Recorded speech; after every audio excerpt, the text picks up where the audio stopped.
um tema que eu adoro e eu acho que vocês vão gostar também de aprender mais a respeito de suplementos. Convidamos o nutrólogo Dr. Fabrício Brito. Bem-vindo mais uma vez. Obrigado, Carol. Tudo bom, doutor? Tudo ótimo, graças a Deus. Bem? Vamos lá, hoje é novidade isso, boa. Firme e forte para a gente passar muita informação. Eu acho, inclusive, que esse assunto, ele é sempre atual, porque com o passar do tempo, é claro que a indústria também vai renovando muitas coisas, descobrindo e coloca no mercado ainda mais opções. E aí a nossa cabeça, ó, fica assim, mas qual eu escolho, né? Para quem é o quê? É o objetivo da pauta de hoje. Então, te deixo livre para fazer sua introdução aí nessa questão dos suplementos. Bem-vindo. Ô, Carol, obrigado, bom dia a todos os telespectadores aí. Então, é uma matéria que eu amo falar, porque ou no consultório, ou via telemedicina, que eu atendo meus pacientes, eu acabo indicando, né, esses suplementos tão importantes aí além da questão de estética, além da questão que a gente busca aquele corpo escultural, a gente busca saúde também. Sem dúvida. Então, sem dúvida, a gente vai falar de uns suplementos indicados, por exemplo, para o idoso, ou se não para o vegano, ou se não para quem tem intolerância à lactose, ou para quem tem aquela vida corrida de São Paulo, que não consegue parar para alimentar, fazer uma refeição correta, aí pode abrir mão com alguns suplementos práticos no dia a dia. Perfeito. Então, sem dúvida, é uma matéria que a gente vai poder usar na prática do nosso dia a dia. Eu espero que a gente contribua para todo mundo aí. Mandem perguntas no @VocêBonitaTV e como você já adiantou, nem tudo é para todo mundo. Vamos começar pelos talvez mais conhecidos e comuns, porque eu acho que tem muita gente que comete erros também no uso dos suplementos. Olha lá. Vamos destacar aqui um que é glutamina. A glutamina ficou muito comentada até nesse momento de pandemia, né? Sim, a glutamina é um aminoácido. Na verdade, a gente ingere essa glutamina, né, por meio de carne ou alguns alimentos, e ela tem uma função muito interessante porque ela é até confirmada cientificamente. Então a gente vê uma função da imunidade, né, que foi muito falado na questão da pandemia. Lógico que ela não cura o Covid, ela não previne o Covid, né, não tem como prevenir com o suplemento, mas ela reforça a imunidade, sem dúvida. Legal. Melhora a questão intestinal e principalmente para idosos, né, ela tem uma função tão boa anticatabólica. Então ela segura a massa muscular, para a gente não perder essa massa muscular com o envelhecimento. Olha que legal. Então, muito tem boa. Quantidade, vai mudar de acordo com a faixa etária? Sem dúvida. Para cada caso a gente indica uma quantidade ideal, né, para aquela idade, se tem algum problema renal, se é idoso, se não é. Geralmente em torno de 5 a 10 gramas. 5 gramas 2 vezes por dia, né? Já dá um reforço muito bom já. E ela pode ser consumida assim? A gente vai ter então aquele scoop e mistura com alguma coisa? Ou o ideal é colocar em cápsula com outras coisas? Eu geralmente indico para o meu paciente ela em pó mesmo, porque como a dose é 5 gramas, então precisaria 10 cápsulas para a gente tomar aquela dose. Então o pozinho é mais prático, coloca na água ou no suco e ingere, tá ótimo, né? Tá aí, então a glutamina, sem medo de ser feliz, pode sim, pode ser importante. Se tiver algum problema renal, discuta com seu médico primeiro, tá? Não vai sair usando aminoácido, proteína sem alguma orientação médica não, mas geralmente todos se beneficiam com a glutamina. Perfeito. Vamos dar uma olhadinha aqui, ó. Ai, tem coisa que vem também estampada em forma de comidinha, e aí é muito bom. Vamos falar aqui, ó. Proteínas. Então a gente tem um destaque para colágeno, albumina e proteína da carne. Tem proteína da carne já em barrinha, em outra? Sim. Até uma opção hoje mais moderna, falando desses lançamentos da indústria, a gente tem várias proteínas. Depois eu vou falar desse que é o principal, sem dúvida, que geralmente as pessoas fazem uso. É o whey, né? Que é o whey protein. E depois a proteína da carne. Proteína da carne tem muitas pessoas que têm alguns efeitos com whey, por exemplo, estufamento, flatulência, que são gases, ou náusea, não toleram bem a proteína do leite. E aí, quando vai ingerir a proteína da carne, tem uma resposta melhor. Então ele aceita melhor aquela comida ali, vamos falar assim, né, que é um suplemento na forma de comida.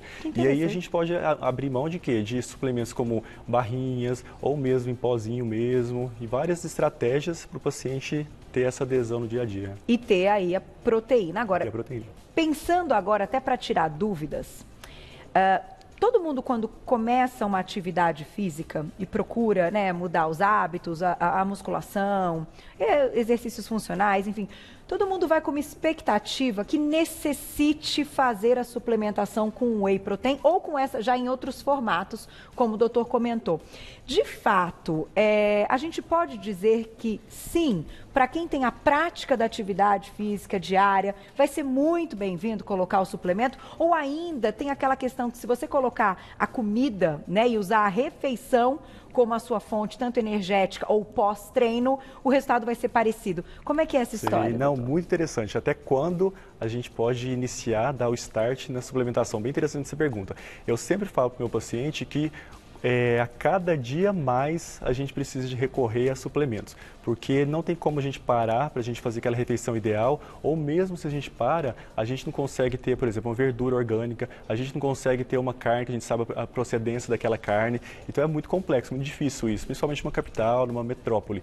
Então, cada dia mais eu ainda insisto no paciente iniciar a suplementação. Tá. Lógico que tem alguns casos como obesidade, ou mesmo sobrepeso, se tiver alguma comorbidade, fígado, gordura no fígado, colesterol alto, aí vamos esperar, vamos discutir com um profissional para a gente ver o que vale a pena. Tá. Se, por exemplo, a TGP, que é uma enzima do fígado, está alta quando a gente faz o exame, será que é ideal a gente entrar com suplemento agora? Será que não vai piorar essa função hepática? Entendi. Já tem estudos, então, relacionando que pode piorar. Pode piorar. Para algumas suplementação pessoas. Pode piorar. Então, seria uma contraindicação. Sim, Legal para sim. já comentar, então. Então, Sim. tem contraindicação. Tem contraindicação. Se a pessoa tiver alguma doença hepática, doença renal, é uma contraindicação que eu falo relativa, porque se o profissional médico indicar, ele sabe que vale a pena suplementar, claro. Mas se tiver essas alterações, vale a pena ter um profissional para orientar. Não vale a pena sair usando suplemento, não. Comprando, não.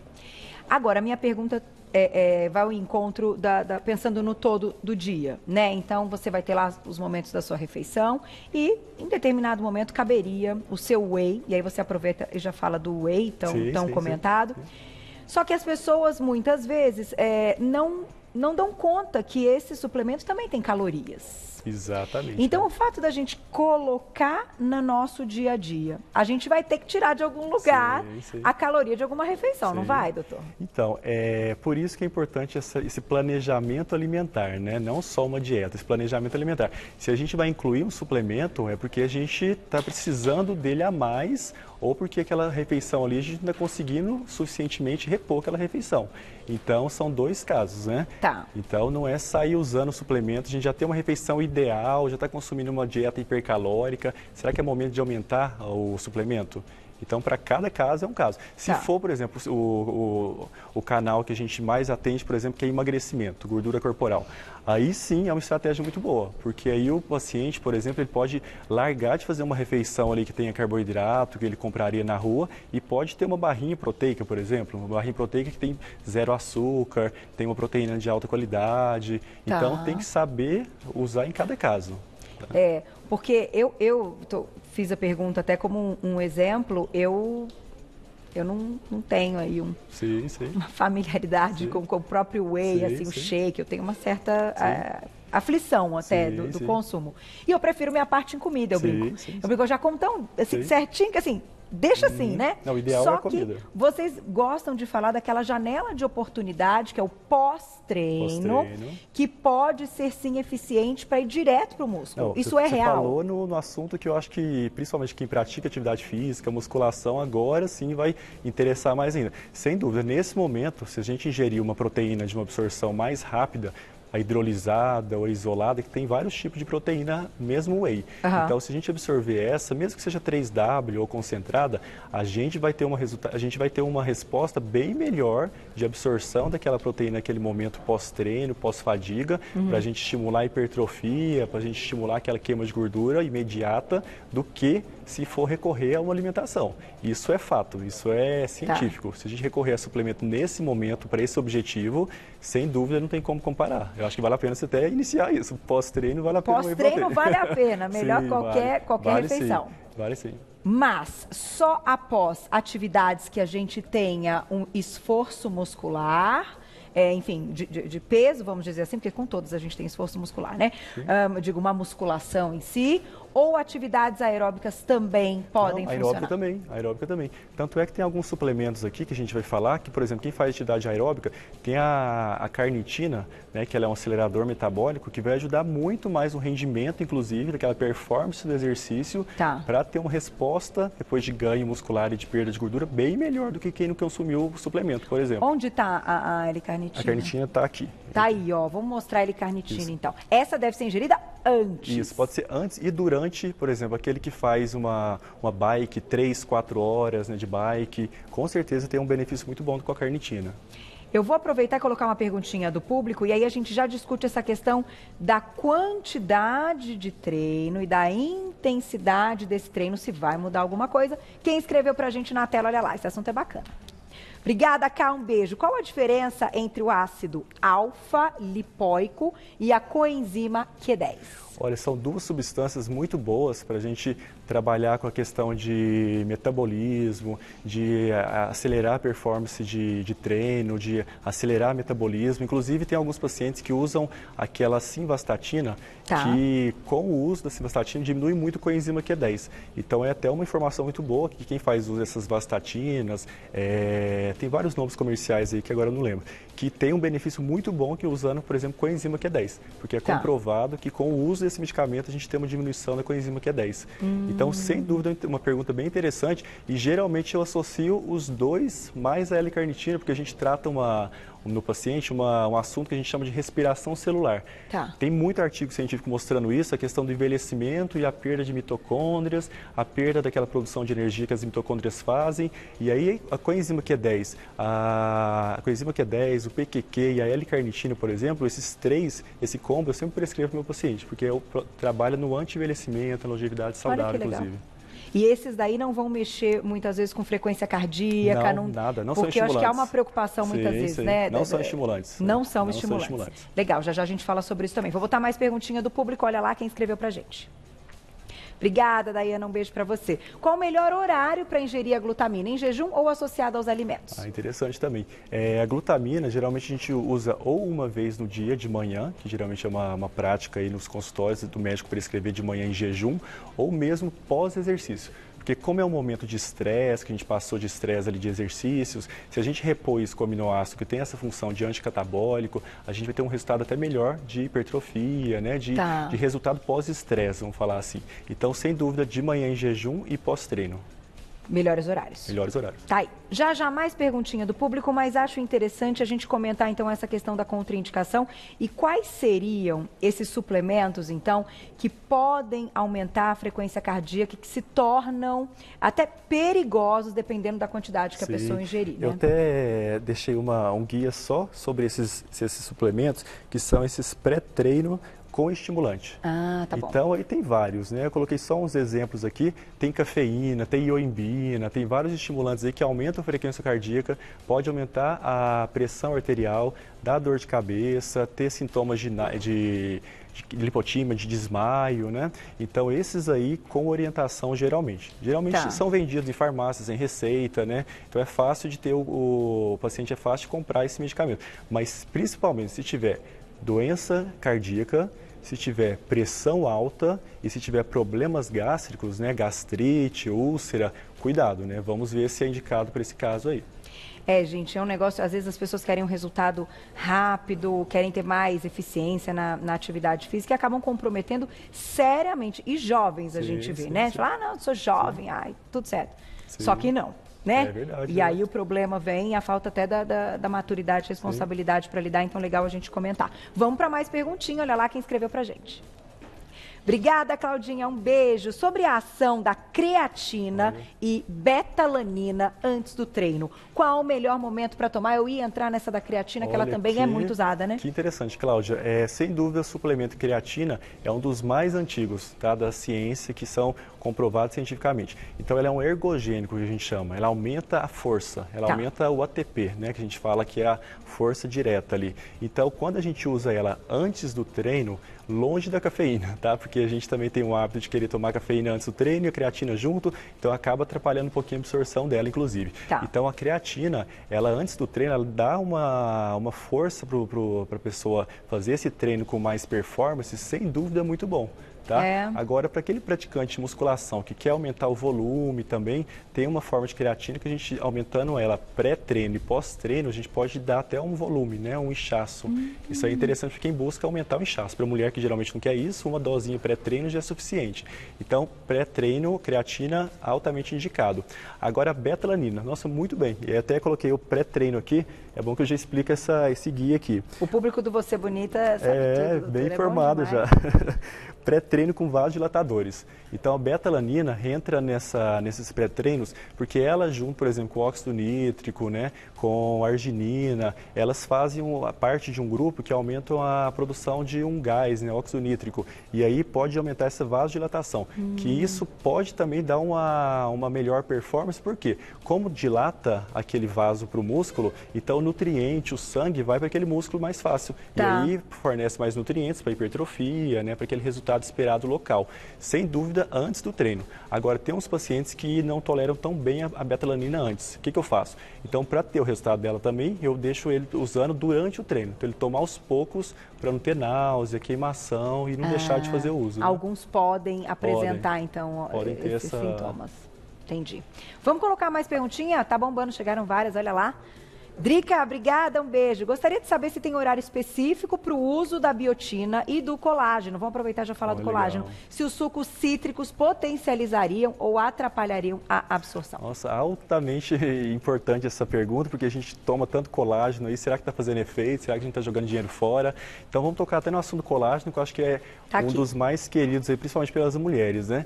Então o colágeno existe em vários tipos. Existe o peptídeo, existe o colágeno hidrolisado. Eles têm uma função muito boa para a gente repor aquele colágeno com o envelhecimento, né? Com aquela perda ali de colágeno durante os anos. Tá. Então, sem dúvida, em jejum, colágeno em jejum e, se possível, tomar de manhã, esperar 1, 2 horas para fazer alimentação com proteína, carboidrato, espere, porque vai ter um resultado de absorção bem melhor. E a biotina também, biotina tomar de manhã. Excelente para cabelo, excelente para estética também. E ela pode estar numa cápsula com outras coisas. Com outras vitaminas, exatamente. Tá, que daí entrariam nessas daqui. Então aqui a gente tem complexos vitamínicos, ó, para pele, cabelo, unha, para disposição, para preparação muscular e óssea, prevenir osteoporose, para longevidade saudável e os nutricosméticos para os efeitos estéticos. Isso. Então, não tem problema associar o whey com creatina, com a proteína dessa, e com essas vitaminas, porque assim, dá a sensação muitas vezes, se você passa em consulta e tal, e que há uma expectativa de receitas com algumas, e de repente assim, nossa, mas quanta coisa, mas será que uma coisa não neutraliza a outra e perde o efeito da história? Então, o que de repente não pode associar? Qual é aí a sua opinião sobre isso? Sim, sem dúvida, perde sim. E para a gente começar, quando a pessoa não tem essa suplementação, vale a pena então a gente iniciar aos poucos para a gente evitar até, por exemplo, efeitos colaterais, que são comuns. Por exemplo, a gente usou creatina, teve queda de cabelo, teve acne, é comum, tá? Então eu atendo muito modelo no consultório, então eu já tenho essa barreira estética para não ter problemas até com a imagem. Então creatina pode dar queda de cabelo, pode dar oleosidade, pode dar acne. Tem outros suplementos que podem dar queimação, podem dar diarreia, podem dar indisposição gástrica. Então para cada caso a gente inicia os suplementos naquela fase. Né? Se for uma pessoa que já faz uso de todos, aí talvez já tenha uma tolerância maior.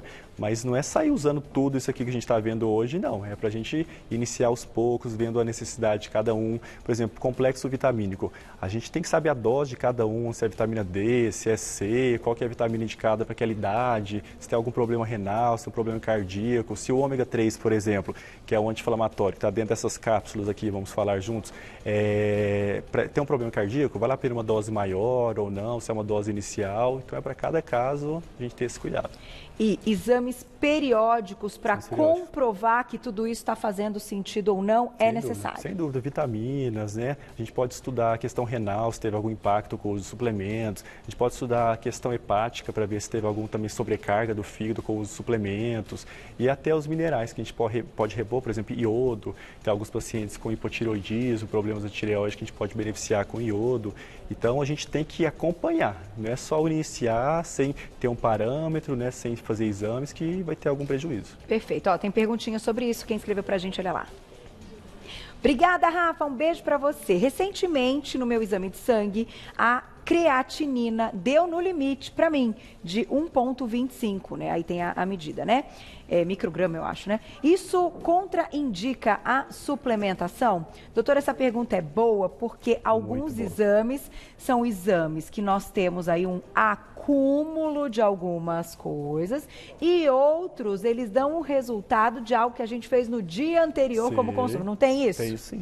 Ai, gente, eu adoro estudar esse assunto. Então é muito interessante, porque daí, esse é o perigo de você abrir o seu exame. Aí você olha e fala, esse negócio está muito alto, Sim. é assustador. Só que daí ele não é de um acumulado, ele é de algo que você fez ontem, tipo assim, come tal coisinha um pouquinho a mais, quando eu repetir, Sim. vai estar diferente. Então, eu acho legal você explicar. Não, importantíssimo. Sem dúvida, é creatinina, TGO, TGP, CPK e as gorduras, né? Colesterol, triglicéridos, a gente tem que ter esse cuidado sim. O paciente mesmo pode olhar isso e ver se está na faixa e perguntar para o seu médico, né? Isso é importante, sem dúvida. A creatinina, por exemplo, a questão renal ali, ela, na verdade, a gente tem uma resposta de um tempinho a mais, tá? Lógico que se a pessoa tiver comido um churrasco, muitos suplementos na semana anterior, com certeza pode ter um impacto maior nessa creatinina aí, quando ela fizer o resultado, quando ela fizer o exame. Mas, geralmente, se for um paciente saudável, e está fazendo atividade física, sem dúvida até a creatinina vai aumentar. Isso é normal, é esperado, porque a gente tem mais massa muscular e pode ter creatinina um pouquinho mais elevada assim. Outro exame é o CPK, que a gente até assusta quando a gente faz ele, porque geralmente está 500 e a faixa dele é 100. Gente, será que eu estou tendo o quê? Uma rabdomiólise, né, que é uma condição que a gente quebra a massa muscular e vai para os rins e tem até insuficiência renal? Não, calma.